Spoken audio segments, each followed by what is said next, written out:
Alors ma première expérience, ça s'est passé en Turquie. Donc j'ai fait faire des implants plus une prothèse avec gencive, en Turquie et j'ai souffert pendant 2 ans. 2 ans où, j'avais mal, ça me compressait et tout et je comprenais pas. Je suis rentrée à la maison, donc j'avais déjà dit que j'avais mal, que ça me compressait, que ça me faisait mal, donc on m'a dit: «Ouais, faut attendre, le temps que tu t'habitues». Je me suis jamais habituée, j'y suis retournée 3 fois. 3 fois, on m'a dit que j'avais rien du tout.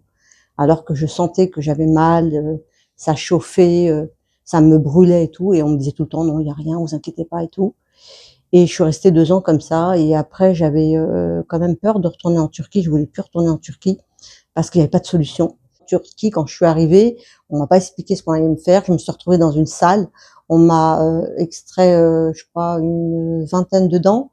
Ensuite, on m'a mis, des implants sans m'expliquer, sans rien. C'était une vraie bouche pour moi, en tout cas, c'était une vraie boucherie et pour ma fille qui m'accompagnait aussi, qui était de l'autre côté. En Turquie, on a fait ça même pas en 5 jours, même pas et ça a été catastrophique pendant 2 ans.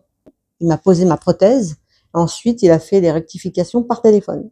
Donc, directement par téléphone et le lendemain, je suis repartie. J'avais toujours la mâchoire contractée. J'ai l'impression de jamais pouvoir me reposer.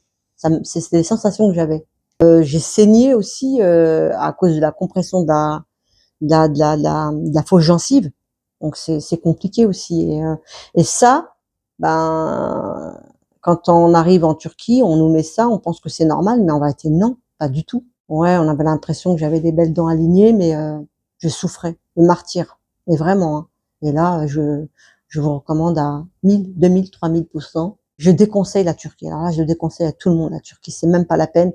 Moi, même là autour de moi, quand on me parle de la Turquie, non, je déconseille complètement la Turquie.